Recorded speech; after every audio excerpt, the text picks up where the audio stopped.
లూకా సువార్త 19వ అధ్యాయము 10వ వచనంలో నశించిన దానిని వెదకి రక్షించుటకు మనుష్య కుమారుడు వచ్చెను. యేసుక్రీస్తు వారు ఎందుకు వచ్చారు ఈ లోకానికి? ఎక్కడ నశించింది? ఎలా నశించింది? ఏమి నశించింది? అసలు నశించడం అంటే ఏంటి?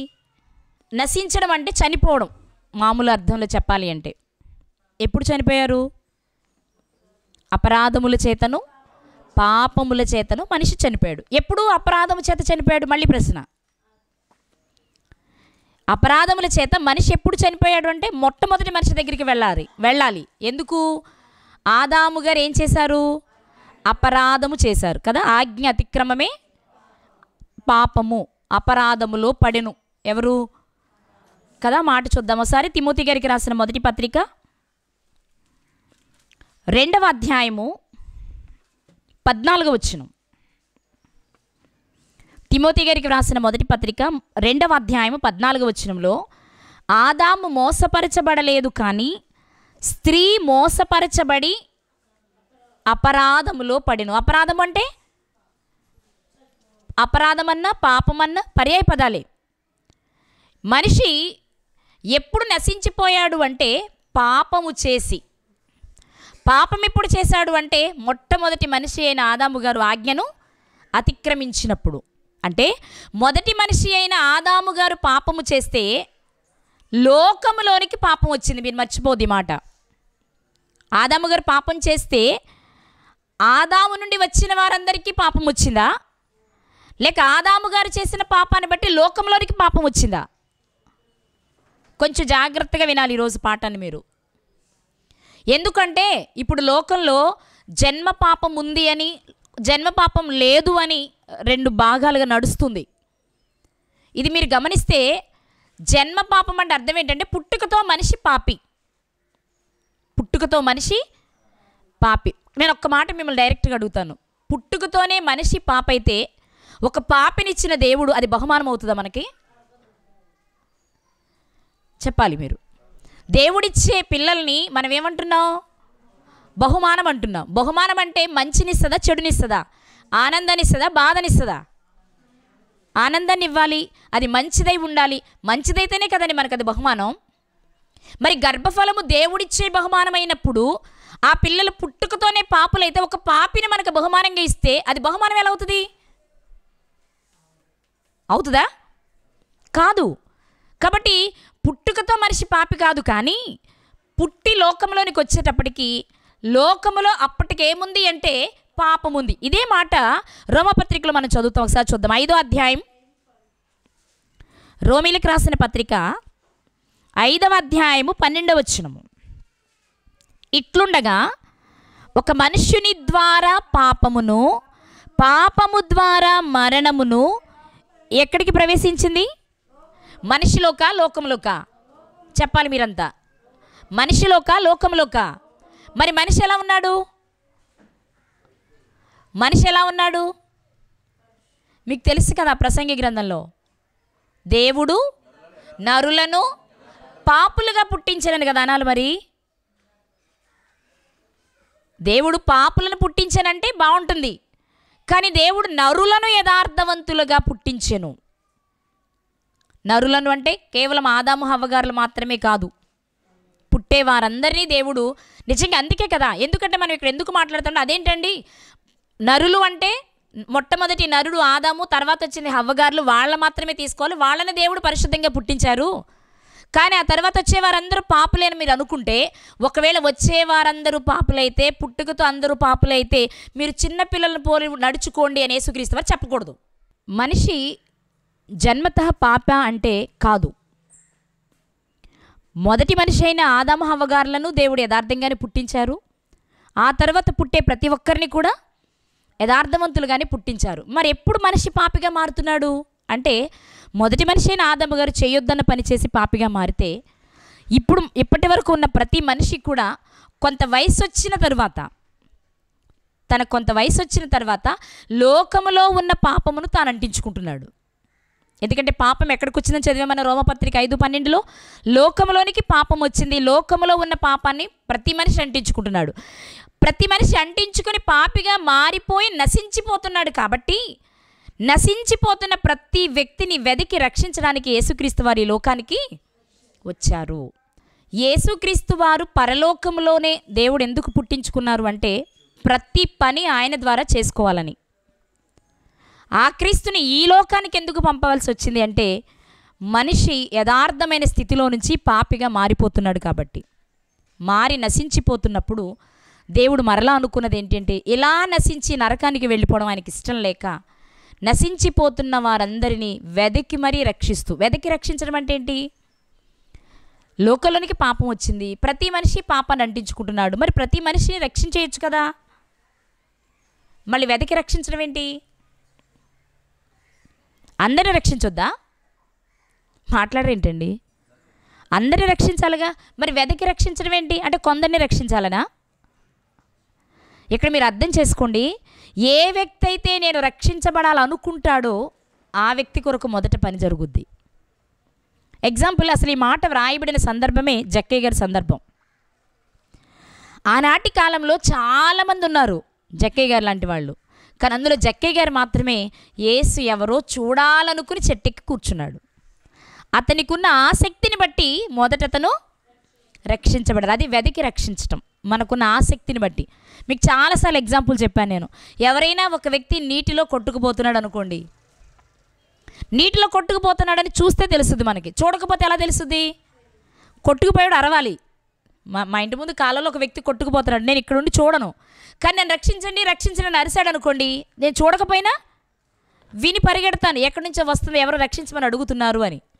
ఆ మాట విని రక్షించే ప్రయత్నం నేను చేస్తాను. తీరా నేను దగ్గరికి వెళ్ళాక నా ముఖం చూసి నువ్వైతే నాకు వద్దనుకుని కళ్ళు మూసుకున్నాడు అనుకోండి, నేనేం చేస్తాను? ఓ నువ్వా, అయితే నేను పెట్టను, చెయ్యవని అనుకుని వచ్చేస్తా. అంతే కదండి, చెయ్యివ్వాలి, రక్షణ పొందాలి అనే ఇష్టం అతనికి ఉండాలి, అప్పుడు మనం రక్షించే ప్రయత్నం చేస్తాం. కాబట్టి నశించిన దానిని వెదకి రక్షించడం అంటే అన్నీ నశించిపోయాయి, అందరూ నశించిపోయే ఉన్నారు. ఆ నీట మునిగి అందరూ నశించినట్లుగా ఆనాడు, ఇప్పుడు కూడా అంతే.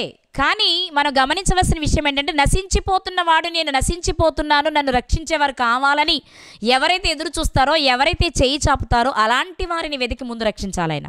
ఆ ఆశ, ఆ ఆసక్తి, అతని మనసులో ఉన్న కోరికను బట్టి మొదటిగా ఆ పని జరుగుతుంది. ఇది మీరు గ్రహించాలి. నశించిన దానిని వెతికి రక్షించడము అంటే అది. ఎక్కడో ఉంటారు ఆశ కలిగి. నిజంగానే మనం గమనిస్తే గెరాసేనుల ప్రాంతంలో ఉన్న ఒక వ్యక్తి మనకు కనిపిస్తాడు. శ్మశానాల మధ్యలో పడుకున్నాడు కదా. ఏం చేస్తున్నాడు అతడు? తన శరీరాన్ని తానే గాయపరుచుకుంటూ, చాలా బాధపరుచుకుంటూ, మనుషుల మధ్యలో నివసించట్లేదు, అతను సమాధుల మధ్యలో నివసిస్తూ ఉన్నాడు. అతన్ని చాలాసార్లు బాగు చేయాలని, మరి బయటికి తీసుకొచ్చి మంచి మనిషిగా చేయాలని ప్రయత్నం చేశారు, కానీ అవేవి వల్ల కాలేదు. అప్పుడు యేసుక్రీస్తు వారు ఒక రాత్రి ప్రయాణం చేసి అతను ఒక్కరి కొరకు ఆ ప్రదేశానికి వెళ్ళారు. వెళ్ళి రక్షించి వచ్చేసారు. ఇక్కడ నేను చెప్పే ఉద్దేశం ఏంటంటే, రక్షించి వచ్చేసేటప్పుడు అతను తిరిగి యేసుక్రీస్తు వారితో రావడానికి బయలుదేరాడు, నేను నీతో వచ్చేస్తాను అని. అప్పుడు యేసుక్రీస్తు వారు చెప్పిన మాట ఏంటంటే, నువ్వు నాతో రావద్దు, నీకు జరిగింది వెళ్ళి నువ్వు సమాజంలో చెప్పు అన్నారు. నేను అతని విషయంలో ఆలోచించినప్పుడు నాకు అర్థమైంది ఏంటి అంటే, ఎంత ప్రయాసపడి యేసుక్రీస్తు వారు ఈ వ్యక్తిని ఎందుకు రక్షించాడంటే, అతన్ని రక్షిస్తే అతని సమాజంలో సువార్తను ప్రకటించడానికి ఉపయోగపడే వ్యక్తి అతను. అతని మనస్సెరిగి అతన్ని రక్షించడానికి యేసుక్రీస్తు వారు ఇష్టపడ్డారు. కాబట్టి నశించిన దానిని వెదకి రక్షించడానికి యేసుక్రీస్తు వారు వచ్చారు. నశించడం అంటే ఎవరో కొందరిని కాదు, లోకములోనికి వచ్చిన వారంతా లోకములో ఉన్న పాపాన్ని అంటించుకొని అందరూ పాపము చేశారు, అపరాధం చేశారు, చచ్చిన స్థితికి వెళ్ళిపోయారు. కానీ వెళ్ళిపోయిన వారు నేను చనిపోతున్నాను, నరకానికి వెళ్ళిపోయే స్థితిలో ఉన్నానని ఎవరైతే గుర్తించి శరణు కోరతారో వారిని వెతికి రక్షించడానికి యేసుక్రీస్తు వారి లోకానికి వచ్చారు. నిజంగా ఎందుకు ఈ స్థితి తటస్థించింది అంటే, మనం గమనించవలసిన విషయం, మొదటి మనిషి అయిన ఆదాము గారు తానకిచ్చిన స్థితిని కోల్పోవలసి వచ్చింది. కారణం ఏంటి? అసలు ఎలా ఉన్నారు ముందు ఆయన? నిజంగా ఎన్నో ఆశలతో దేవుడు, ఎన్నో కోరికలతో మనిషిని తయారు చేశాడు. మీకు తెలుసు, ఈ భూమి మీదకి మనిషిని పంపే ముందు ఆయనకి చాలా ఆశలు ఉన్నాయి. నాకు పిల్లలు కావాలి. ఎంతమంది కావాలి? గుట్ల కావాలి, కోట్లు కావాలి. అందుకే కదా ఇన్ని కోట్ల మంది ఉన్నారు ప్రపంచంలో. భూమి నిండిపోవాలి నాకు పిల్లలతో అనుకున్నారు. ఆ పిల్లలు కావాలి అనుకున్నప్పుడే పిల్లలకు కావలసినవన్నీ చేశారు. అందులో మొదటి మనిషి అయిన ఆదాము గారిని చేసి తోటలో పెట్టారు. నిజంగా ఆ తోటలో ఉన్నప్పుడు ఆదాము గారు ఎలా ఉన్నారు? ఏంటి ప్రభువా చెట్లు పెట్టారులే కానీ నేను వెళ్ళి తుంచుకోవాలంటే చాలా బాధగా ఉందన్నారా? చక్కగా దానిలో విహరిస్తూ ఏది కావాలంటే అది, ఎప్పుడు కావాలంటే అప్పుడు చక్కగా తుంచుకొని, అంతేనా? తుంచుకొని తిన్నారా, వండుకొని తిన్నారా? మొదటే తుంచుకొని తిన్నారండి. మనకి చరిత్ర హిస్టరీ చెప్పేది కూడా అదే. ముందు మనిషి అన్నీ పచ్చియే తిన్నాడు, పచ్చికాయలు, పచ్చి కూరగాయలు, పచ్చి మాంసమే తిన్నాడు, మాంసం తినాల్సి వచ్చిన తర్వాత హిస్టరీ చెప్పేది ఏంటంటే తర్వాత వాళ్ళు మాంసం తింటూ నిప్పు కనుగొన్నారు. రాయి రాజేసి నిప్పు కనుక్కున్నారు. నిప్పు వెలుగుతూ ఉండగా అక్కడ కూర్చొని పచ్చి మాంసం తింటున్నాడట. నేను ఎక్కడో చదివిన విషయమే. పచ్చి మాంసం తింటూ ఉండగా ఓ మొక్క జారి ఆ నిప్పుల్లో పడిందట. పడితే మనం వదులుకోం కదా, ఎందులో పడినా మనం ఏం చేస్తాం? ముందు తీసుకోవాలి కాబట్టి తీసుకొని, అంటే చరిత్ర చెప్పిన విషయం అండి, బైబిల్ కాదు, చరిత్ర చెప్పిన విషయాలు. ఎప్పుడైతే నిప్పుల్లో పడిందో ఆ మొక్కను తీసుకొని తినే ప్రయత్నం చేశాడు, తీసుకున్నాడు. కొంచెం తినగానే అది ఎలా ఉంటుంది? పచ్చిదానికంటే కాలింది, కాల్చబడింది ఎలా ఉంటుంది? కొంచెం టేస్ట్గా ఉంటుంది కదా. అవి ఇది చాలా బాగుంది అనుకుని అప్పుడు కాల్చుకొని తినడం ప్రారంభించాడట. అది ఎంతవరకు వాస్తవం నాకు తెలియదు కానీ చెప్తూ ఉంటారు దీన్ని. అట్లా కాల్చుకొని తినడం తర్వాత ఉడకబెట్టుకోవడం, దానికి చక్కగా రకరకాల నూనెలు మసాలాలు దట్టించడం అనేది ఇప్పుడు వచ్చేసింది. ఇప్పుడు నూనెలు మసాలాలతో పాటు వండడానికి ఉపయోగించే సాధనాలు కూడా మోడర్న్వి. అప్పుడేమో రాయి రాజేసి ఆకులేసి నిప్పులు వెలిగించేవాడు. మరి ఇప్పుడు ఆ తర్వాత కట్టెల పొయ్యిలు వచ్చాయి, ఆ తర్వాత గ్యాస్ పొయ్యిలు వచ్చాయి, ఇంకా చెప్పాలంటే ఇప్పుడు ఎలక్ట్రికల్ దానిలో ఏమైనా స్టవ్లు వచ్చాయి, ఇండక్షన్స్ వచ్చాయి, ఓవెన్స్ వచ్చాయి. కాబట్టి మీరు ఆలోచించండి, మనిషి నాగరికతలు అభివృద్ధి చెందుతూ వచ్చారని మనం మాట్లాడుకుంటున్నాం. కానీ ఒకసారి ప్రారంభంలోనికి వెళ్దాం, ఆదాము గారి దగ్గరికి వెళ్దాం. చాలాసార్లు విన్నదే, కానీ ప్రారంభంలో ఉన్నప్పుడు ఆదాము హవ్వ గారుల జీవితంలో అసలు బాధే తెలియదు వాళ్ళకి. తెలుసా? బాధ తెలియడానికి ఎవరున్నారు అసలు వాళ్ళకి? ఎవరన్నా పక్కింటి వాళ్ళు వచ్చి లాక్కుంటే కదా బాధ. ఈ నా చెట్లు దేవుడు నాకు ఇచ్చాడు, నువ్వు తుంచుకుంటున్నావు అనడానికి ఇంకో ఫ్యామిలీ లేదు. చక్కగా హ్యాపీగా ఉన్నారు ఇద్దరు. ఆమె తింటుంది, కొని తెచ్చి భర్తకి ఇస్తుంది, ఆయన తింటున్నాడు, కొని తెచ్చి భార్యకి ఇస్తున్నాడు. లేదా ఇద్దరు కలిసి తోటలో తిరుగుతున్నారు, ఏది కావాలంటే అది తుంచుకుంటున్నారు, తింటున్నారు. బాధే తెలియని కాలం అది. చాలా ఆనందంగా, చాలా సంతోషంగా గడిపిన దినాలు ఆదాము గారి జీవితంలోని అవి. నిజం చెప్పాలంటే ఆ ఆనందం ఆయన ఒక్కడే, ఆ ఇద్దరే అనుభవించుంటారు పాపం చేసే వరకు. ఇక ఆ తర్వాత మరలా అలాంటి ఆనందం ఉండదు. ఎందుకంటే మిస్టేక్ చేసిన తర్వాత మళ్ళీ మొదటి స్థాయి రావాలంటే కష్టం. మనమైనా సరే చూడండి, మన ఇంట్లో ఎవరైనా ఒక వ్యక్తిని పనికి పెట్టుకున్నాం అనుకోండి, ఆ వ్యక్తిలో ఏదైనా దోషం కనబడే వరకు అతను మనకు బాగా నమ్మిన బంటులా ఉంటాడు.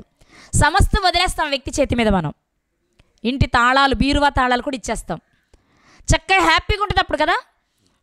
అరే సుబ్బారావు అది పట్టిగా బీరువాల పలానా చోట అది బంగారు చైను తీసుకురారా అనేస్తాం. అంత చనువు, అంత నమ్మకం ఉంటుంది. కానీ అతని జీవితంలో ఎప్పుడైనా ఏదైనా విషయంలో దొంగతనం చేసిన దానికి అబద్ధం ఆడాడని మనకు అనిపించింది అనుకోండి, ఈసారి అంత ధైర్యంగా చెప్తామా? నిజమేనయ్య గారు నేను తప్పు చేశాను మొదటిసారి, ఇంకెప్పుడు చేయనండి అని చెప్పినా ఒక్కసారి మిస్టేక్ జరిగింది కాబట్టి ఏం చేస్తాం మనం? రెండోసారి అంత నమ్మం. ఒకవేళ అసలు ఉంచుకోము. ఒకవేళ ఉంచుకున్న అన్నీ అతనికి మాత్రం. ఎందుకని? మన నమ్మకం అక్కడ కోల్పోయాడు అతను. ఇక మనం అతను ఇంకా ఎంత మంచిగా ఉన్నా మనకు ఆ మనసు రాదు. అదే జరిగింది ఆదాము గారి జీవితంలో. చాలా ప్రశాంతంగా, హాయిగా, సంతోషంగా గడిపిన జీవితాలు వారివి. అలాంటి జీవితాన్ని చేజేతులారా ఏం చేశారు? కోల్పోయారు. కోల్పోయిన దేవుడు అవకాశం ఇచ్చారు కదా. ఆదామా నువ్వు ఎక్కడున్నావు అనగానే, ప్రభువా నన్ను మన్నించవా, నేను తప్పు చేసేసాను, నువ్వు తినవద్దన్న పండు తినేశాను, తినగానే నాకు సిగ్గు తెలిసింది, నా కళ్ళు తెరవబడ్డాయి, దయచేసి నన్ను మన్నించు మహాప్రభో అని అడిగితే బాగుండేది. కానీ ఏం చెప్పాడు ఆయన? నేను నీ స్వరము విన్నప్పుడు దిగంబరిగా ఉంటుంది కనుక నేను దాక్కున్నాను అని చెప్తున్నాడు. అంటే నేను తినేసానని చెప్పట్లే డైరెక్ట్గా. నువ్వు దిగంబరిగా ఉన్నావా? ఎవడు చెప్పాడురా నీకు దిగంబరివని? నువ్వు మీరిచ్చారే, నా తోడు కోసం ఇచ్చారే, ఆమె తెచ్చిందయ్యా, నేను తినేసానని చెప్పారు. ఆ సంగతి దేవునికి తెలియదంటారా? ఆదాం గారు పండు తిన్న సంగతి తెలీదా? హవ్వగారు తెచ్చిస్తే తిన్నారన్న సంగతి తెలీదా? కానీ ఎందుకు అడుగుతున్నారు మరి దేవుడు? ఎవరిచ్చారో వద్దు ప్రభు, ఏది ఏమైనా నువ్వు చెప్పిన మాట నేను మీరిపోయాను, నన్ను మన్నించారు, కాళ్ళు పట్టుకుంటాడు అనేది మాత్రమే చూస్తున్నారు ఆయన. కానీ నేనేం వెతుకుతున్నాడు? నేనైతే చేసేవాడిని కాదు ప్రభు, నేను చాలా చెప్పవేంటి, మనం ఎప్పుడంతే, మనం కూడా అంతే. ఎక్కడో చోట భర్త దొరుకుతాడా, పిల్లలు దొరుకుతారా, పక్కింటి వాళ్ళు దొరుకుతారా, వెతుక్కుంటాం కారణాలు వాళ్ళ మీద నెట్టేయాలని కదా. నేనైతే మంచివాడిని, ఆమె కనుక నా జీవితంలోనికి రాకపోతే నేను ఈ తప్పు చేసేవాడిని. అదే ఆయన ఉద్దేశం.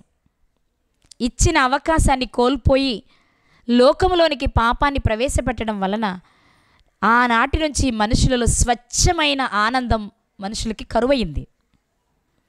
మనపూర్వకంగా నవ్వే స్థితి కదా, సిగ్గు, భయం, దేవుని వైపు చూసేంత ధైర్యం లేదు. అసలు జీవితం అంతా చెప్పాలి అంటే ఒక రకమైన అన్ని రకాల మంచి అవకాశాలన్నీ చేజేతులారా కోల్పోయారు ఆదాము గారు ప్రియులారా.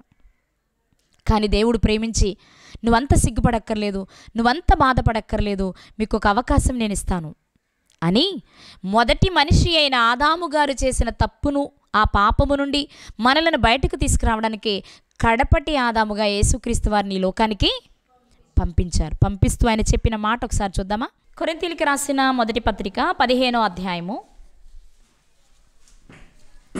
45వ వచనం. కొరింథీయులకు రాసిన మొదటి పత్రిక 15వ అధ్యాయము 45వ వచనం. ఇందు విషయమై ఆదామును మొదటి మనుష్యుడు జీవించు ప్రాణి ఆయనని వ్రాయబడి ఉన్నది. కడపటి ఆదాము జీవింపచేయు ఆత్మాయను. మొదటి మనిషి అయిన ఆదాము ఏంటట? జీవించు ప్రాణి, తాను బ్రతకడానికి మాత్రం ఉపయోగపడతాడు. కానీ కడపటి ఆదాము గారు మరి జీవింప చేసేవారు. జీవింప చేయడం అంటే మనమంతా ఎక్కడున్నామన్నమాట? నిర్జీవ స్థితిలో ఉన్నాము, మరణము అనే స్థితిలోనికి వెళ్ళిపోయాము. నిర్జీవ స్థితిలో ఉన్న వారిని జీవింప చేయడం కొరకు యేసుక్రీస్తు వారు ఈ లోకానికి వచ్చారు. మనం మరణించే స్థితికి ఎందుకు వెళ్ళిపోయాం? ఎవరి వలన వెళ్ళిపోయాం? మొదటి మనిషి అయిన ఆదాము గారి వలన. మొదటి ఆదాము గారి వలన నిర్జీవ స్థితిలోనికి వెళ్ళిన మనలను జీవింపచేసే స్థితిలోనికి తీసుకురావడానికి కడపటి ఆదాముగా యేసుక్రీస్తు వారి ఈ లోకానికి వచ్చారు. యేసుక్రీస్తు వారి లోకానికి ఎందుకు రావాల్సి వచ్చింది? యేసుక్రీస్తు వారి లోకానికి ఎందుకు రావాల్సి వచ్చిందంటే మొదటి మనిషి అయిన ఆదాము గారు చేసిన పాపము నుండి మానవాళిని విడిపింప చేయటానికి, నిర్జీవ స్థితిలోనికి వెళ్ళిన మనుషులను జీవింప చేయటానికి, నశించిపోతున్న దానిని వెదకి రక్షించడానికి యేసుక్రీస్తు ప్రభు వారి లోకానికి వచ్చారు ప్రియులారా. ఆదాము గారు కోల్పోయినవన్నీ తిరిగి ఇవ్వడానికి యేసుక్రీస్తు వారు ఈ లోకానికి వచ్చారు. ఒక్క మాటలో చెప్పాలంటే, నా మాట మీకు అర్థమైందా? మొదటి మనిషి అయిన ఆదాము గారు చాలా కోల్పోయారు. ఏమేం కోల్పోయారు? ఒకటి, పరిశుద్ధతను కోల్పోయారు. అవునా? అంతకుముందు ఆయన ఎలా ఉన్నారు? పరిశుద్ధంగా ఉన్నారు. పాపం లేనప్పుడు ఎలా ఉన్నారండి? పరిశుద్ధంగానే ఉన్నారు. ఆ పరిశుద్ధతను ఆదాము గారు ఏం చేశారు? కోల్పోయారు. రెండు, ఆనందాన్ని కోల్పోయారు. కోల్పోయారా? చాలా హ్యాపీగా చట్టపట్టలు వేసుకుని తోటలో చక్కగా రోజు డ్యూయట్లు పాడుకొని ఉంటారు ఆదాము గారు, హవ్వ గారు కదా. ఇంకేం పని ఉంది? వాళ్ళిద్దరేగా, ఇంకేమైనా పని ఉందా? బాబాయ్ పొద్దున్నే లేవాలి, చలి చలిగా ఉండగానే వీడి క్యారేజ్ పెట్టి స్కూల్కి పంపాలి, ఆడిని పంపిన అరగంటకి ఏమైనా పంపాలి, ఏం వెళ్ళి ఇంకో అరగంటకి యజమానిని పంపాలి. ఈ టెన్షన్స్ ఏమైనా ఉన్నాయి వాళ్ళకి? ఇప్పుడు మనకి ఇవి టెన్షన్లు. ఇంట్లో ఇద్దరు ముగ్గురు పిల్లలు ఉంటే ముగ్గురును 3 సార్లు పంపాలి. స్కూల్కి ఒకసారి, కాలేజీకి ఒకసారి, వీళ్ళిద్దరు వెళ్ళాక భర్తనే ఆఫీస్కో ఆటోకు ఆయన ఒకసారి పంపాలి. ఈ టెన్షన్స్తో చాలా నలిగిపోతున్నాం. మరి ఆ రోజు వాళ్ళకి అది ఉందా? ఎలా ఉన్నారు? చక్కగా ఒకవేళ ముందు ఎవరికైనా మెలకు అంటే ఒకసేపు ఊహిద్దాం. ముందు ఆదాం గారి కంటే ముందు హవ్వ గారు లేచారు అనుకుందాం. ఏమండి లేచారా అని ఉంటుంది. లేస్తున్నానమ్మా అనుకుంటే లేచి ఉంటారు. ఇద్దరు చక్కగా లేచి చెయ్యి పట్టుకొని ఏ వైపుకి వెళ్దాం ఇప్పుడు మనం? తూర్పు వైపుకి వెళ్దామా, పశ్చిమ వైపు వెళ్దామా, ఉత్తరం వైపు వెళ్దామా, దక్షిణ వైపు వెళ్దామా? తోటలో ఏ నది వైపు వెళ్దాం, ఏ నది దగ్గర కూర్చుందాం, ఏ నది ప్రవహిస్తుంటే చూసి ఆనందిద్దాం. 4 నదులు ప్రవహిస్తున్నాయిగా. ఏదో ఒక నది దగ్గర కూర్చొని ఉంటారు, చక్కగా రాళ్ళు వేసుకుంటూ కాళ్ళు ఊపుకుంటూ. అయ్యగా చేసేది నీళ్ళ దగ్గర మనం అదేనా? అదే వాళ్ళు చేశారు. అక్కడి నుంచి వచ్చినాయి అన్నీ మనకిక్కడ చక్కగా కూర్చొని మాట్లాడుకుంటూ. ఏం లేవు, ఇంక ఏ బాధ లేదు, ఏ పని చేయవలసిన అవసరత లేదు. ఆకలి అవుతుంది, ఉండండి పోనీ వెళ్ళి కుక్కర పెట్టాలని బాధ ఉందా? అది కూడా లేదు. ఆకలితే ఏముంది, తుంచుకోవడం, తినడం, ఏది కావాలంటే అది. చాలా హ్యాపీగా గడిచిపోయిందని వారి జీవితం. ఇప్పుడు ఆనందాన్ని కోల్పోయారు వారు.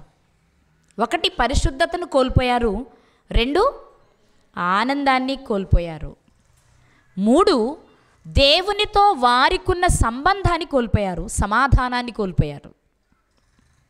దేవునితో వారికున్న ఏమైపోయింది? సంబంధం తెగిపోయింది. కాబట్టి కదా యేసుక్రీస్తు వారు వచ్చి మళ్ళా దానిని కలిపారు, మనల్ని సమాధానపరిచారు తండ్రితో. బాగా వినాలి మీరంతా ఒకసారి.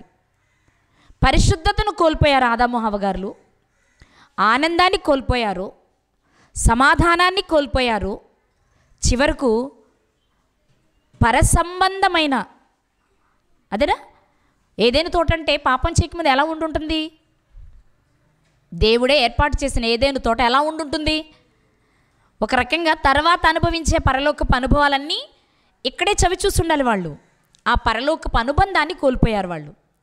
ఇప్పుడు ఈ కోల్పోయినవన్నీ తిరిగి ఇవ్వడానికే యేసుక్రీస్తు ప్రభువారు ఈ లోకానికి వచ్చారు. ఇచ్చారా? మరి ఇచ్చారా? అన్నీ ఇచ్చారండి, కానీ మనమే అన్నీ తీసుకోవట్లా. అన్నీ ఇచ్చారు. నిజంగా మీరు గమనించండి, క్రీస్తుని స్వరక్షకునిగా అంగీకరించిన వారి జీవితం చాలా బాగుంటుంది మనపూర్వకంగా. మళ్ళీ చెప్తున్నా నేను, యేసుక్రీస్తు ప్రభు వారిని స్వరక్షకునిగా అంగీకరించిన వారి జీవితాలు, స్వరక్షకునిగా అంగీకరించడం అంటే నాలాంటి వాళ్ళు మీరు బాప్తిసం తీసుకోండి, వాక్యం వినండి, సత్యం వినండి అని చెప్తే తీసుకోవడం కాదు. నాకు కావాలండి రక్షణ, నేను మరణిస్తే పరలోకం వెళ్ళాలండి, నేను ఇక్కడ ఏం చేయాలండి అని అడిగి తెలుసుకొని తీసుకుంటారే, వాళ్ళ జీవితాల ఆనందం వేరుగా ఉంటుంది.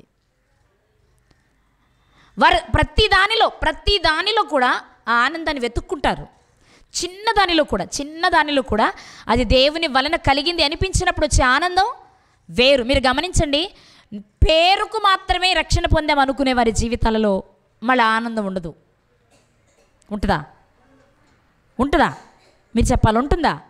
ఉండదు. అదే ఉంటే రక్షించబడిన తర్వాత సమస్యలను చూసి పారిపోం మనం. రక్షింపబడిన తర్వాత సమస్యలను చూసి వాటినే పద్దాక తలుచుకోం మనం. ఎందుకంటే ఈ లోక సంబంధమైన శ్రమలు మనకి ఎన్న తగినవి కావు, కొంతకాలం మాత్రమే ఉండేవి. మరి వాటిని చూసి నువ్వు ఇంకా బాధపడుతూనే ఉన్నావంటే నువ్వు పొందిన రక్షణ సరైనదేనా? చెప్పాలి మీరు. మనం భక్తుల జీవితాలన్నీ చూస్తున్నాం కాదా? యోబు గారిని చూసాం, లాజర్ గారిని చూసాం. వారి జీవితాలు ఎలా ఉన్నాయి? చక్కగా రోజు పంచభక్ష పరిమాణాలు తిన్నారు కదా లాజర్ గారు, అంతేనా? రోజు పట్టు వస్త్రాలు, సన్నపనార వస్త్రాలే ధరించారు లాజర్ గారు కాదా? మరి ఆయన ఎలా ఉన్నారు అప్పుడు? ఏంటి నాకు ఈ బ్రతుకు, ఇంత విశ్వాసంగా ఉన్నాను నేను, నాకెందుకు ఈ స్థితి అని అనుకున్నారా? కానీ మనం ఎలా ఉన్నాం? మనకి చక్కగా 5 ఏళ్ళు నోట్లోకి వెళ్తున్నాయి ఈరోజు కాదా? మనలో ఎవరు పూట గడవని వాళ్ళు, ఈరోజు లేక నేను భోజనం చేయలేదండి అనేవాళ్ళు ఎవరైనా మనలో కూర్చున్న వాళ్ళు ఉన్నారా? ఒకసారి నేను అడుగుతున్నానని ఏమనుకోవద్దు, చెప్పండి. మనలో ఉన్నామా? కానీ మనకు తృప్తి ఉందా? మాట్లాడేంటి? మనకు తృప్తి ఉందా? ఎందుకు లేదు? నేను అంటున్నానని కాదు, మీరు ప్రశ్న వేసుకోండి. మీకు ఎందుకు తృప్తి లేదో తెలుసా? ఇంకా మనసు దీని మీదే ఉంది కాబట్టి, భూ సంబంధమైన దాని మీదే ఉంది, నీ కడుపు మీదే ఉంది, ఈ లోకంలో జీవించే దాని మీదే నీ మనస్సు ఉంది. కాబట్టి ఇంకేవో కావాలి అనుకుంటున్నాం మనం. యేసుక్రీస్తు ప్రభు వారు వచ్చి అన్నీ ఇచ్చేశారు. నిజం చెప్పాలంటే సంపూర్ణ రక్షణలోనికి వెళ్ళిన వాడికి ఇంకేవి పెద్ద సమస్యలు కావు. కానీ ప్రతి చిన్నది మనకు సమస్యగా అనిపిస్తుంది అంటే కారణం మన స్థితి పేరుకు మాత్రమే రక్షణ, కానీ అది క్రియల్లో లేదు. మనం ఎవరి క్రియలను అనుసరిస్తున్నాం?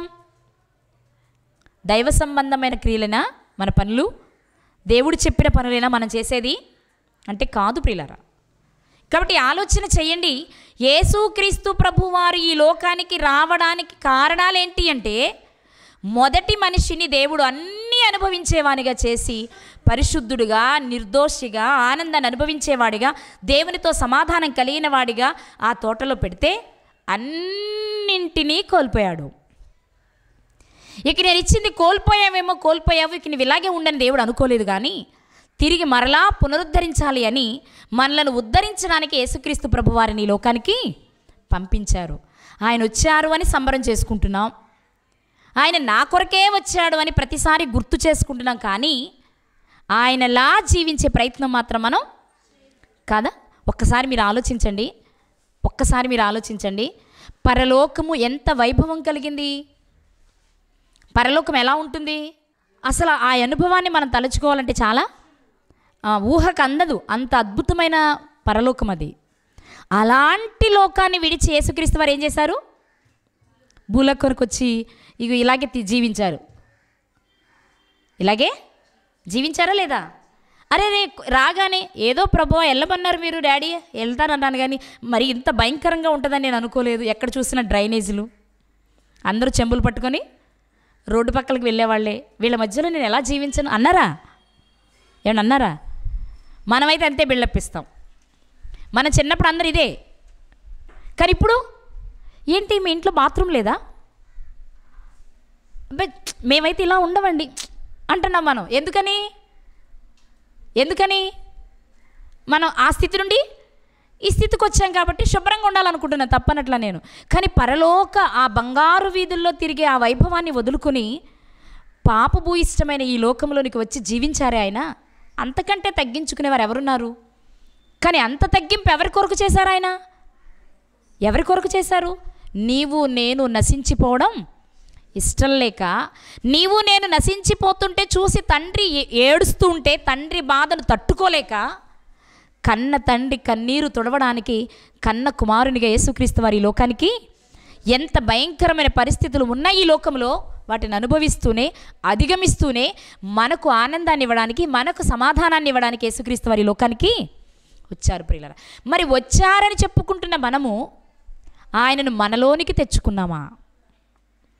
యేసుక్రీస్తు వారు మనలోనికి రాకుండా, మళ్ళీ చెప్తున్నా, యేసుక్రీస్తు ప్రభువారు మనలోనికి రాకుండా మనం ఎంత ఆనందంగా ఉన్నామనుకున్నా అది అసలు సిసలైన ఆనందమైతే కాదు.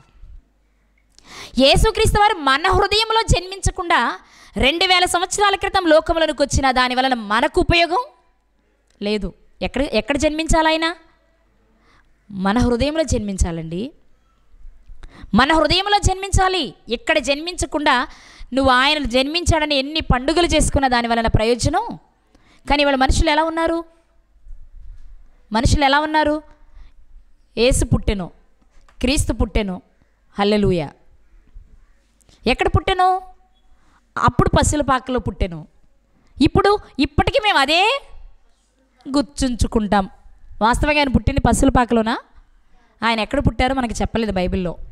పశువుల తొట్టెలో పండుకోబెట్టబడ్డారు. సరే, ఏదో ఒకటి చేస్తున్నావు. కానీ నేను ఏమంటున్నానంటే, ఇంకా ఎన్ని సంవత్సరాలు గడిచినా నువ్వు ఎక్కడ పుట్టాడని చెప్తున్నావు? చెప్పాలి, ఎక్కడ పుట్టాడని చెప్తున్నావు? అంతేగాని నాలో పుట్టాడని చెప్పే స్థాయికి ఇంకా క్రైస్తవులు, అది వచ్చిన రోజు అండి అసలైన క్రిస్మస్. అది వచ్చిన రోజు అసలైన క్రిస్మస్. నేను ఎవరిని విమర్శించట్లా, కానీ ఈ విషయాన్ని గ్రహించాలని మాట్లాడుతున్నాను అంతే. చేసుకో పండుగ, కానీ నువ్వు చేసుకునే పండుగ నీకు ఆనందాన్ని ఇస్తే కాదు, ఎవరి పుట్టినరోజు అని చేసుకుంటున్నావో వారికి ఆనందాన్ని. అవునా కదా?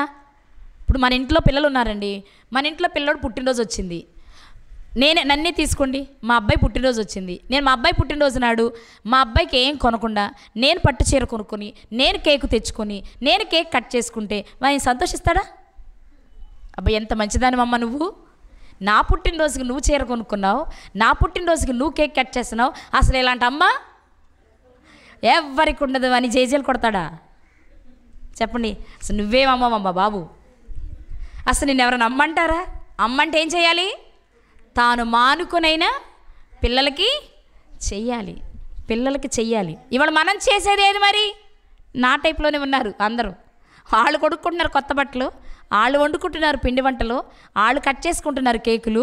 కానీ ఇవన్నీ చేస్తున్నప్పుడు చూస్తున్న దేవుని మనసు ఎలా ఉందని ఆలోచించేవారు మాత్రం, ఆ సమయంలో మాత్రం తండ్రి ఏమో తెలియదు కానీ యేసుక్రీస్తు చాలా ఏడుస్తారేమో అనిపిస్తుంది నాకు. నన్ను అడ్డం పెట్టుకుని నా తండ్రిని ఏడిపిస్తున్నారు వీళ్ళని. అంతే కదా, పుట్టినరోజు ఎవరికి చేస్తాం మనం? తండ్రికా కుమారునికా? కుమారునికే. వాస్తవంగా యేసుక్రీస్తు వారు వచ్చింది ఎందుకు? మనలో పుట్టి మనకు ఆనందాన్ని ఇచ్చి మనం నశించిపోకుండా బయటికి తెస్తే మనలను చూసి తండ్రి సంతోషించడానికి యేసుక్రీస్తు ఈ లోకానికి వచ్చారు. కానీ మనమేం చేస్తున్నాం? ఆయన పేరు చెప్పి, ఎవరి పేరు చెప్పి? ఆయన పేరు చెప్పి మనం ఆనందించే ప్రయత్నం చేస్తున్నాం మన వైపు. అప్పుడు యేసుక్రీస్తు వారు ఖచ్చితంగా ఎలా ఉంటారు మీరు చెప్పండి? ఇందుకోసం కాదురా నేను వచ్చింది లోకానికి, ఇందుకోసం కాదురా నేను రక్తాన్ని కార్చింది, ఇది మీరు చేస్తారని కాదు. అయ్యో మిమ్మల్ని రక్షించి ఆయన కన్నీరు తుడుద్దాం అనుకుంటే నా పుట్టినరోజు పేరుతో నా తండ్రికే ఎసరు పెడుతున్నారు మీరు. నన్ను అడ్డం పెట్టుకుని నా తండ్రిని ఏడిపిస్తున్నారు, బాధ పెడుతున్నారని చాలా బాధపడతారేమోనని నేను అనుకుంటున్నా. ప్రపంచ క్రైస్తవులంతా ఆనందోత్సాహాలతో చేసుకునేది క్రిస్మస్ అయితే ప్రపంచ ప్రజలందరూ ఏడిస్తే ఎంత బాధో ఆ ఒక్క బాధ యేసుక్రీస్తు ఆ రోజు అనుభవిస్తున్నారు. నా పాయింట్ అర్థమైంది అనుకుంటున్నా నేను. ప్రపంచ జనాభా 800 కోట్లు, సుమారు 900కి వెళ్తుంది. అందులో 300 కోట్ల మంది క్రైస్తవులు ఉన్నారు. 300 కోట్ల మంది క్రైస్తవుల్లో 3 లక్షలు కూడా ఉంటారో లేదు యథార్థమైన క్రిస్మస్ చేసేవారు. మిగిలిన వారంతా ఎదురింటోడు చేశారనో పక్కింటోడు చేశారనో చేయకపోతే బాగోదనో సత్యం తెలిసి కూడా నటించేవారమే మనలో ఎక్కువ మంది ఉన్నాం. ఆ క్షణం మీకు ఒక్క మాట చెప్తున్నా, ఈ సీజన్లో మీకు ఒక్క మాట చెప్తున్నా, ఎదురింటోళ్ళు చేశారనో పొరుగింటోళ్ళు చేశారనో మీరు చేసి వాళ్ళు పెట్టిన దానికంటే ఎక్కువ బాధ పెడుతున్నారు మీరు ఆయన్ని. ఆ రోజే చేయకపోతే మరుసటి రోజు లేదా మీకు? ముందు రోజు లేదా మీకు? ఆ రోజే చేస్తున్నామంటే నీ మనసులో కూడా ఎక్కడో ఇంకుంది కాదు. నేను చేసుకోవద్దని అసలు ఆయన అనట్లేదు, మీరు అర్థం చేసుకోండి. ఇక్కడ మిమ్మల్ని చేసుకోవద్దని ఆయన అనట్లేదు, కానీ అర్థమైతే చేసుకోకుండా ఉంటాం మనం అంతే. అర్థమైతే చేసుకోమంతే. అమ్మో నేను ఆయన బాధ పెడుతున్నానా, నాకొద్దు, ఆయనకి ఇష్టం లేని పండుగ నాకొద్దు, ఇది మనం అనుకోవాలి అంతే తప్ప నువ్వు బలవంతంగా మానేశానన్న పేరుతో మానేస్తూ చేస్తే ఆయనకెందుకు? మీకు చాలాసార్లు చెప్పాను నేను, ఆదాము గారికి తోటలో 1000 రకాల పళ్ళు పెట్టారు దేవుడు. పెట్టారా లేదా? అన్నీ తింటే సంతోషించాడు ఆయన. మంచి చెడ్డలు తెలివినిచ్చే వృక్షఫలం తిన్నా పెద్ద బాధపడరు, కానీ ఆయన ఇచ్చిన ఆజ్ఞ అది కాబట్టి బాధపడ్డారు ఆయన తింటే. నా మాట మీరు అర్థం చేసుకోండి. అన్ని పళ్ళు ఇచ్చినానికి ఆ ఒక్క పండు ఎక్కువ అవుతుందా? ఏమన్నా ఆ ఒక్క పండు ఎక్కువ అవుతుందా? కానీ ఎందుకు మరి దేవునికి కష్టం కలిగింది? ఆ పండునే ఆజ్ఞగా మార్చిచ్చారు. ఈ పండు తినొద్దు, అది ఆజ్ఞ. ఆ ఆజ్ఞ మీరేమని బాధే తప్ప నువ్వు ఆ పండు తిన్నందుకు బాధలేదు ఆయనకి. ఈరోజు మన పరిస్థితి కూడా అంతే. నువ్వు వండుకు తినాలనుకుంటే రోజు వండుకొని తిను, నిన్నెవ్వరు కాదనరు. లేదు చేసుకోవాలనిపిస్తే చేసేసుకో, కానీ నటించొద్దు. మరి ఏం చేయనండి? ఈయగా కారణాలు చూపించేది మనం ఏం చేయనండి. మనలో కొంతమంది అత్తలు ఉన్నారు, అల్లుళ్ళు వస్తారు, మరి తప్పదుగా. మనకు లేదండి పండుగ, వాళ్ళకు ఉందిగా, మనం చెయ్యాలిగా. కరెక్టే, కానీ నువ్వు చేసే చిన్న పని వలన నీ తండ్రిని నీ అన్నను బాధ పెడుతున్నావనే సంగతి ఎప్పుడైనా ఆలోచిస్తున్నావా? నేను మిమ్మల్ని ఇబ్బంది పెట్టాలని మాట్లాడట్లేదు, కానీ మీరు చేసే పని వలన అందరికంటే మీరు ఎక్కువ బాధ పెడుతున్నారు ఆయన్ని. మనకి బైబిల్ చెప్పిన మాట, తెలియక చేసిన వారికి కొద్ది దెబ్బలు, తెలిసి చేసేవారికి మాట్లాడాలి. మీరు తెలిసి చేసేవారికి మనం ఇదే మాట్లాడుకుంటాం. చిన్నపిల్లలు తెలియక చేస్తే తెలియక చేసేయాలని వదిలేస్తాం. తెలిసి చేస్తే నువ్వన్నీ తెలిసి అన్నావు నన్ను అని గుంజుకుంటాం మనం. కారణం ఏంటి? తెలిసి చేస్తున్నామని కదండి, కాదా? ఒకసారి ఆలోచించండి. ఏ మనశ్శాంతిని ఇవ్వడానికి యేసుక్రీస్తునికి ఈ లోకానికి వచ్చారో ఆ మనశ్శాంతి వంకతో నువ్వు చేసే పన్నెండు చెప్పనా, ఆయనకు మనశ్శాంతి లేకుండా చేస్తున్నావు. ఏ ఆనందాన్ని నీకు ఇవ్వడానికి యేసుక్రీస్తు ఈ లోకానికి వచ్చారో ఆ ఆనందాన్ని అనుభవిస్తున్నాను అనుకుంటూ ఆయనకు ఆనందం లేకుండా చేస్తున్నావు. నిజంగా ఆయన చెప్పినట్టు మనం బ్రతుకుతుంటే ఆనందించే వారు వాళ్ళకంటే మనం ఎక్కువ ఎవరైనా ఉన్నారా చెప్పండి? యేసుక్రీస్తు వారి కంటే, తండ్రి కంటే ఆనందించే వాళ్ళు ఇంకెవరైనా ఉంటారా? మనం బాగా ఉంటే మనం అంటాం కదా, మన పిల్లలు కానీ మన విద్యార్థులు కానీ మన ముందు బాగుపడితే, నువ్వు బాగుపడితే సంతోషించే వాళ్ళు నేను మొదటి వాడను, మొదటి దానని అంటాం మనం. అంటే వాళ్ళ మేలు కోరేవాళ్ళం కదా. మరి మన మేలు కోరి యేసుక్రీస్తు ఎన్ని చేస్తే ఆయన్ని గురించి ఆలోచించలేక ఆయనను ఆ రోజు కూడా మనం ఏడిపిస్తూ ఉంటే, లోకానికి మనకి భేదం లేకుండా మనం జీవిస్తున్నప్పుడు మరి ఆయన చేసేదేంటి? ఏడుపు కాదా? నువ్వు చచ్చిపోయావని బ్రతికించడానికి ఆయన వస్తే బ్రతికి నువ్వు ఏడిపిస్తున్నావు. బ్రతికి నువ్వేం చేస్తున్నావు? ఏడిపిస్తున్నావు. ఒక్కసారి ఆలోచించండి, ఒక్కసారి ఆలోచించండి. యేసుక్రీస్తు ప్రభు ఈ లోకానికి ఎందుకు వచ్చారంటే, మొదటి మనిషి అయిన ఆదాము గారి ద్వారా లోకంలోనికి వచ్చిన పాపాన్ని తీయడానికి, మొదటి మనిషి అయిన ఆదాము గారి ద్వారా వచ్చిన అశాంతిని తీయడానికి, అసమాధానాన్ని తీయడానికి, అన్నిటినీ తీసి నీకన్నీ ఇవ్వడానికి ఆయన వస్తే, అన్నీ ఇచ్చి తన జీవితమే నీ కొరకు పణంగా పెట్టి వెళ్ళిపోతే ఈరోజు మనం ఆయనకి ఏం మిగులుస్తున్నాం? ఈ ప్రశ్న మీరు వేసుకోండి. ఇక్కడ కూర్చున్న వాళ్ళు వెళ్ళేలోపు, నా వలన దేవునికి ఏం మిగిలింది? నా వలన యేసుక్రీస్తు ఎలా ఉన్నారు? ఆనందంగా ఉన్నారా? ఎవరో బాధ పెట్టేది నాకొద్దు, నేనేం చేస్తున్నాను ఆయనకి అని ప్రశ్న వేసుకోండి మీరు. మీ వలన దేవునికి, లేక మీ వలన తండ్రికి, కుమారునికి ఏం మిగులుతుంది? మీరు ఆయనకు ఆనందాన్ని మిగిలిస్తే మీరు ఆనందకరమైన లోకానికి వెళ్తారు. మీరు ఆయనకు బాధను మిగిలిస్తే చెప్పాలి. మీరు ఆయనకి ఏడుపు మిగిలిస్తే, నేను అనుకుంటాను అప్పుడప్పుడు వాక్యం చదువుతున్నప్పుడు, నరకంలో గురించి మాట్లాడుతూ మార్కు సువార్తలో అగ్ని ఆరదు పురుగు చావదని మాట్లాడుతూ అక్కడ ఏడుపును ఎందుకున్నాయి? ఏడుపు ఎందుకుంది? అక్కడ ఏడుపు ఎందుకుంది అని ఆలోచిస్తే నాకు అర్థమైంది ఏంటంటే, మనం వాళ్ళని ఏడిపించాం. భూమి మీద నీకిచ్చిన జీవిత కాలంలో నువ్వు తండ్రిని కుమారుని ఎంత ఏడిపిస్తున్నావంటే నువ్వు ఏడ్పించిన దానికి పరిష్కారంగా కలకాలం ఏడ్చే చోటుకు పంపించేస్తున్నారు ఆయన. అందుకే ఏడుపు ఉందేమో అనిపిస్తుంది నాకు. బాధ ఉంది అనొచ్చు, కానీ అక్కడ ఏముంది? ఏడ్పు ఏడ్పు ఏడ్పు. ఎందుకుంది అంటే నువ్వు ఏడిపిస్తున్నావు.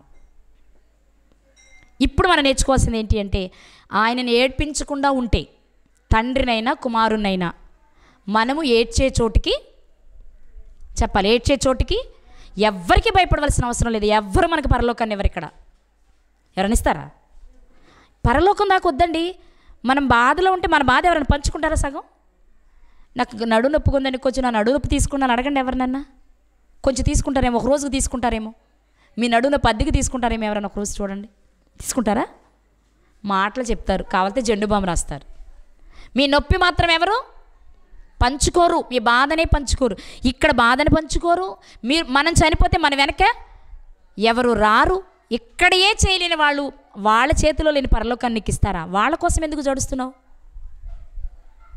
ఈరోజు దేవుడు మనల్ని అడుగుతున్నది ఏంటో తెలుసా? నన్ను సంతోషపెట్టండి చాలు. నిన్ను సంతోషపెట్టాలంటే మేము ఏం చేయాలయ్యా? నా కుమారుని సంతోషపెట్టండి చాలు. మరి నీ కుమారుని సంతోషపెట్టాలంటే ఏం చేయాలి? ఆయన ఏం చెప్పారో అది చెయ్యాలి. చేద్దామా? ఆయన యేసుక్రీస్తు వారి పేరు చెప్పి మనం సంతోషిద్దామా? ఆయన్ను కూడా సంతోషపెట్టేలా పనులు చేద్దామా? ఏం చేద్దాం? మీరే చెప్పాలి. ఏం చేద్దాం? ఎన్ని సంవత్సరాలు గడిచినా నేను ఇలాగే ఉంటాను అంటే మాత్రం కుదరదు. నేను ఒక్కటి చెప్తున్నా, ఇక్కడ వరకే మేము గుంజుకునేది, బ్రతిమలాడేది, కోప్పడేది మీ మీద, ఇదేదో మాకేదో లాభం వనగూరుద్దని కాదు. ఎలా చెప్పినా ఏదో రకంగా విని మార్పు చెంది దేవుని సంతోషపెడతానని మాత్రమే. మా బాధ ఏంటి అంటే మీరు పరలోకానికి చేరాలంతే. మా బాధ ఏంటి? పరలోకానికి చేరాలని. కాబట్టి పరిస్థితులను అధిగమించాలనే మనస్సు మీకుంటే అధిగమించడానికి అనుకూలమైన పరిస్థితులు దేవుడు కల్పిస్తారు. మీకు చాలాసార్లు చెప్తున్నా, ముందు మీరు ఏమి నిర్ణయించుకోవాలి అంటే, దేవా నీకు నచ్చినట్లు బ్రతకడానికి నాకు పరిస్థితులు కల్పించు. నేను చేయలేను అని నువ్వు ముందే మొండికేస్తే నేను చెప్పలేను. నేను చేయలేను, నా వల్ల కాదు అని నువ్వంటే నేను చెప్పను. కానీ నేను ఇదిగో నీకు నచ్చినట్టు బ్రతకాలనుకుంటున్నాను ప్రభువా, నిన్ను సంతోష పెట్టాలనుకుంటున్నా, నీ కన్నీరు తుడవాలనుకుంటున్నా. మరి అది చేయడానికి నాకు ఏ పరిస్థితులు కావాలో వాటిని నాకు దయచేయమని మీరు ప్రార్థన చేయండి. మీ జీవితంలో దేవుడు చేసే అద్భుతాలు తర్వాత వారు నాకు చెప్పకపోతే అడగండి. కానీ ముందు మనం అది అనుకోం కదా. అనుకుంటామా? మనం అనుకోం. నేను అనేది ఏంటంటే, అనుకోండి. ముందు మీరు అనుకోండి. ఖచ్చితంగా ఆ పరిస్థితులు దేవుడు మీకు కల్పిస్తారు. ఒక్కటే నేర్చుకుందాం, దేవుణ్ణి సంతోషపెట్టి సంతోషంగా ఉండే లోకానికి వెళ్ళాలనుకుంటున్నారో, దేవుణ్ణి బాధపెట్టి దేవుణ్ణి ఏడ్పించి ఏడ్చే చోటుకి వెళ్ళాలనుకుంటారో మీకే నిర్ణయం. యేసుక్రీస్తు వారు మాత్రం నీకు సంతోషాన్ని ఇవ్వడానికే వచ్చారు. ఆ సంతోషం పరిపూర్ణం కావాలనే కోరుకుంటున్నారు. కానీ ఎక్కడున్నాం మనం? ఏ సంతోషం వెనుక పరుగులు పెడుతున్నామో ఒకసారి ఆలోచించుకుందాము. లేని సమాధానాన్ని, కోల్పోయిన సమాధానాన్ని, లేక లేని అశాంతిని, కోల్పోయిన పరిశుద్ధతను అన్ని తిరిగి సంపాదించుకుంటేనే మనకి పరలోకం వెళ్ళే అవకాశం ఉంటుంది. యేసుక్రీస్తు వారు మనల్ని పరలోకానికి చేర్చడానికి వచ్చారు. ఆయన మాటల ప్రకారం బ్రతుకుదాం, పరలోకాన్ని స్వతంత్రించుకుందాం. అట్టి కృప దేవుడు మనందరికీ దయచేయునుగాక.